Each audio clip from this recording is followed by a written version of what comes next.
صل وسلم على سيدي وحبيبي وطبيبي قلبي وجسدي وروحي. الحمد لله نحمده ونستعينه ونستغفره ونعوذ بالله من شرور أنفسنا ومن سيئات أعمالنا من يهده الله فلا مضل له ومن يضلل فلن تجد له وليا مرشدا أشهد أن لا إله إلا الله وأشهد أن محمدا عبده ورسوله لا نبي بعده اللهم صل وسلم وبارك وأنعم على حبيبنا وشفيعنا سيدنا محمد صلى الله عليه وسلم وعلى آله وأصحابه ومن تبعهم بإحسان إلى يوم القيامة. قال تعالى في كتابه العزيز وهو أصدق القائلين أعوذ بالله السميع العليم من الشيطان الرجيم بسم الله الرحمن الرحيم يا أيها الناس اتقوا ربكم الذي خلقكم من نفس واحدة وخلق منها زوجها وبث منهما رجالا كثيرا ونساء واتقوا الله الذي تساءلون به والأرحام إن الله كان عليكم رقيبا. عباد الله أوصي نفسي وإياكم بتقوى الله عز وجل والسمع والطاعة وإن تأمر عليكم عبد فإنه سيعيش منهم اختلافا كثيرا عضوا عليها بالنواجذ. Hadirin jamaah salat Jumat rahimakumullah, khatib berwasiat kepada kita semua yang hadir pada kesempatan siang hari ini. Marilah sama-sama kita tingkatkan iman, tingkatkan ketakwaan kepada Allah Subhanahu wa taala. Sebab hanya dengan iman dan takwa itulah yang kelak akan menjadi bekal kita satu-satunya pada saat kita semua kembali kepada Allah Subhanahu wa taala, untuk mempertanggungjawabkan seluruh apa yang pernah kita ucapkan, mempertanggungjawabkan seluruh apa yang pernah kita kerjakan, mempertanggungjawabkan semua apa yang telah menjadi kebijakan-kebijakan. Bagi mereka yang menjalani perintah Allah, baginya pahala, dijanjikan syurga beserta segala kenikmatannya. Namun sebaliknya, hamba-hamba yang durhaka, hamba-hamba yang durjana, hamba-hamba yang tercela, yang tidak mau patuh dan taat terhadap perintah Allah, kelak baginya siksa api neraka. Na'udzubillah, summa na'udzubillah. Mudah-mudahan Allah lindungi kita semua dari siksa api neraka. Amin ya rabbal alamin. Hadirin jamaah sekalian rahimakumullah, khutbah yang diamanahkan kepada khatib untuk disampaikan adalah tentang dunia sementara, akhirat selamanya. Yang tentunya ini merupakan bagian dari cuplikan firman Allah Subhanahu wa taala, wal akhiratu khairu wa abqa. Dan akhirat itu tentu lebih baik dan lebih kekal dibandingkan dengan kehidupan dunia yang saat ini kita sedang berada. Agar jangan sampai kita salah sikap di dalam menyikapi kehidupan di dunia.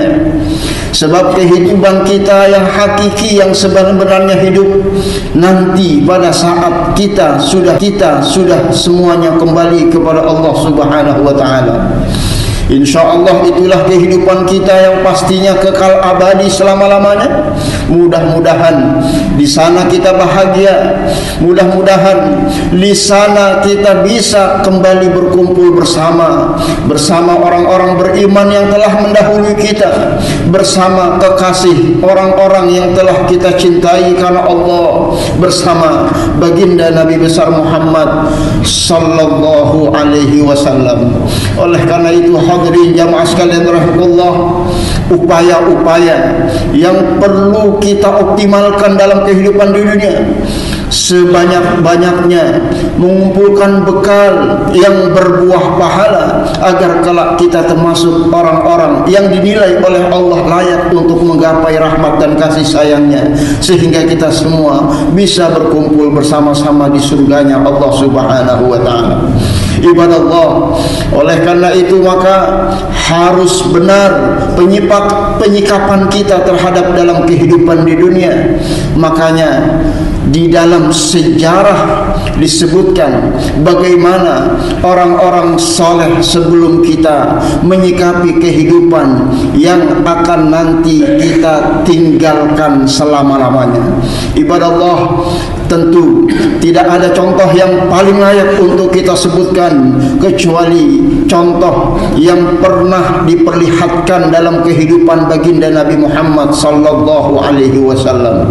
Wabil khusus tentunya kita sedang berada di Jumat yang kedua di bulan Rabiul Awal, bulan di mana Rasulullah sallallahu alaihi wasallam dilahirkan. Mudah-mudahan dengan menyebutkan beberapa contoh-contoh hadis tentang perlihatan Nabi Muhammad kepada umatnya tentang menyikapan terhadap kehidupan di dunia, menambah kecintaan kita kepada baginda Nabi besar Muhammad sallallahu alaihi wasallam. Ibadallah, dalam satu kitab disebutkan, kitab Az-Zuhud yang disusun oleh Imam Ahmad Asy-Syaibani, juga disebutkan di dalam kitab Az-Zuhd war Raqaiq yang disusun oleh Abdullah ibn Mubarak. Ada hadis sahih riwayat Imam Bukhari, riwayat Imam Muslim tentang informasi masyabi'a Rasulullah sallallahu alaihi wasallam salasata ayamin tibaan min khubzin. Adalah baginda Nabi Muhammad sallallahu alaihi wasallam pernah satu ketika selama 3 hari perutnya tidak terisi dengan makanan pokok roti, dan itu disebutkan dalam hadis baginda Nabi Muhammad sallallahu alaihi wasallam.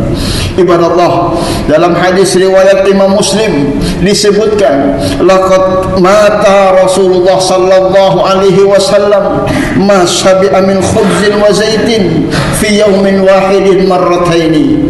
Baginda Nabi Muhammad sallallahu alaihi wasallam tidak pernah dalam satu hari kenyang makan roti sebanyak 2 kali. Begitu informasi yang disampaikan oleh sebagian sahabat baginda Nabi Muhammad sallallahu alaihi wasallam. Ibadallah, Ibunda Aisyah pernah bercerita, qalat Aisyah radhiyallahu anha, inna kunna lananzur ilal hilal summal hilal summal hilal. Pernah kami menunggu datangnya bulan awal, kami tunggu bulan awal, kami tunggu bulan awal. Salah satu ahillah fi syahraini, 3 kali bulan itu datang dalam 2 bulan lebih. Ma'uqida fi baiti Rasulillah sallallahu narun.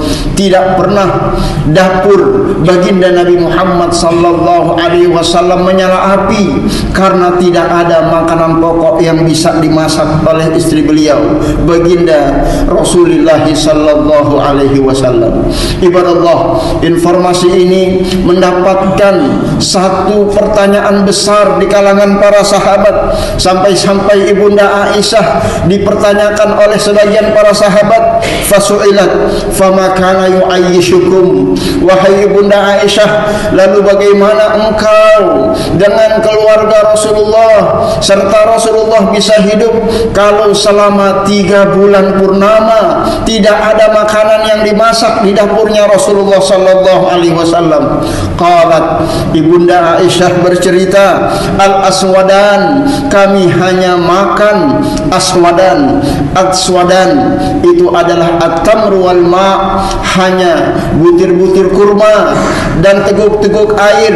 Itulah makanan yang dikonsumsi oleh keluarga besar baginda Rasulullah sallallahu alaihi wasallam di dalam sikap beliau, di dalam memperlakukan kehidupan tidak berpoyah bermewah di dalam mengkonsumsi makanan, dan itu adalah sikap yang dicontohkan oleh baginda Nabi Muhammad sallallahu alaihi wasallam.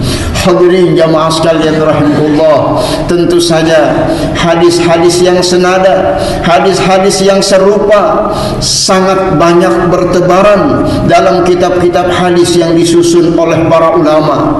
Dan tentu saja karena keterbatasan waktu, khatib cukupkan dengan hadis-hadis beberapa saja yang mungkin bisa kita simak pada pertemuan siang hari yang terbatas ini, yang mudah-mudahan bermanfaat buat kita semua untuk kembali mencontoh baginda Nabi Muhammad sallallahu alaihi wasallam dalam menyikapi kehidupan.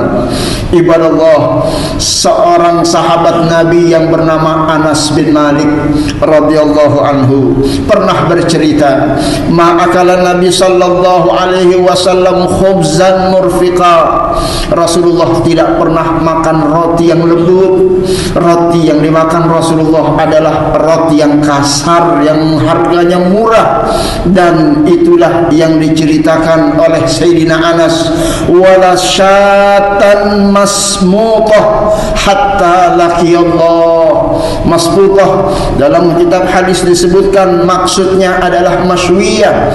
Rasulullah sallallahu alaihi wasallam tidak pernah memakan daging yang dipanggang dalam bentuk sate sampai Rasulullah menemui ajalnya, bertemu dengan Allah Subhanahu wa taala. Ibadallah, hadis ini sahih, diriwayatkan oleh Imam Bukhari, hadis nomor 5385. Ibadallah, dalam satu hadis disebutkan oleh Abdullah ibnu Abbas radhiyallahu anhu, kana Rasulullah sallallahu alaihi wasallam yabitul layalil mutabaiyah tawiyan.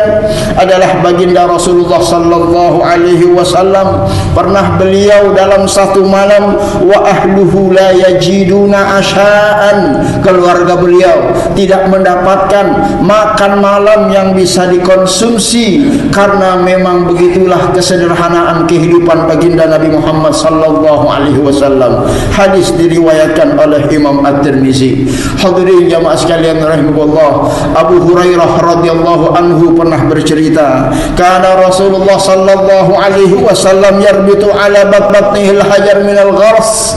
Adalah baginda Nabi Muhammad sallallahu alaihi wasallam pernah dalam satu ketika saking laparnya beliau ganjal perutnya dengan batu, dan itu disebutkan dalam kitab hadis silsilah al-ahadits as-sahihah. Hadirin jamaah sekalian rahimakumullah, pernah satu ketika baginda Nabi sallallahu alaihi wasallam, nama Rasulullah sallallahu alaihi wasallam ala hasir. Rasulullah sallallahu alaihi wasallam tidur di atas tikar, waqad usira fi jambihi, sampai membekas pada tubuhnya karena alas tikar yang kasar yang dijadikan sebagai tumpuan tubuhnya saat beristirahat. Faqulna, sampai para sahabat tidak tega melihatnya. Lalu kemudian para sahabat menawarkan kepada baginda Rasulullah, ya Rasulullah, law ittakhadna laka wita'an, tidakkah kami buatkan engkau satu alas yang engkau bisa tidur nyaman istirahat di alas tersebut ya Rasulullah. Apa jawaban dari baginda Rasulullah sallallahu alaihi wasallam terhadap tawaran para sahabatnya untuk memberikan beliau fasilitas yang lebih nyaman dalam kehidupan? Rasulullah sallallahu alaihi wasallam menjawab, mali walid dunya, aku tidak ada kepentingan terhadap kehidupan di dunia. Ma ana fid dunya illa qarakibin, aku hidup di dunia seperti pengelana yang sedang naik seekor kuda, istadhalla tahta syajar, yang kemudian istirahat di bawah sebuah pohon yang rindang, summa raha wa tarakaha, setelah selesai istirahat itu pohon yang rindang akan aku tinggalkan pergi karena aku punya tujuan yang pasti, yaitu tujuan untuk menempuh satu perjalanan, yaitu tujuan akhirat. Dan begitulah sikap baginda Rasulullah sallallahu alaihi wasallam terhadap dunia. Hadis riwayat Imam Tirmizi nomor 2373. Ibadah Allah, mudah-mudahan beberapa hadis yang kita bacakan pada siang hari ini, maka setidaknya semakin banyak kita bersyukur kepada Allah Subhanahu wa taala. Sampai hari ini Allah berikan kita berbagai macam ragam kenikmatan yang kita nikmati, yang mungkin itu belum pernah dinikmati oleh baginda Nabi Muhammad sallallahu alaihi wasallam. Ibadah Allah, kehidupan Rasulullah kekasih Allah ternyata lebih sulit dibandingkan dengan kehidupan kita saat ini. Kehidupan yang dialami oleh baginda Rasulullah sallallahu alaihi wasallam lebih sederhana dibandingkan kehidupan kita siapapun yang hadir pada kesempatan siang hari ini. Maka setidaknya semakin banyak kita bersyukur kepada Allah, setidaknya semakin banyak kita untuk meningkatkan ibadah kepada Allah Subhanahu wa taala, agar kita kelak nanti bisa berkumpul bersama kepada orang yang paling patut untuk kita menjadikan suri tauladan dalam kehidupan. Dialah baginda Nabi Muhammad sallallahu alaihi wasallam. Ibadallah, mudah-mudahan bermanfaat. Hadanallahu wa iyyakum ajma'in, billahi taufiq wal hidayah, wallahu al-muwaffiq ila aqwamit thoriq. Innallaha ya'murukum bil 'adli wa ihsan. Barakallahu li wa lakum fil Qur'anil azim wa nafa'ani bima fihi minal ayati wa dzikril hakim. Aqulu qawli hadza fastaghfiruhu innahu huwal ghafurur rahim.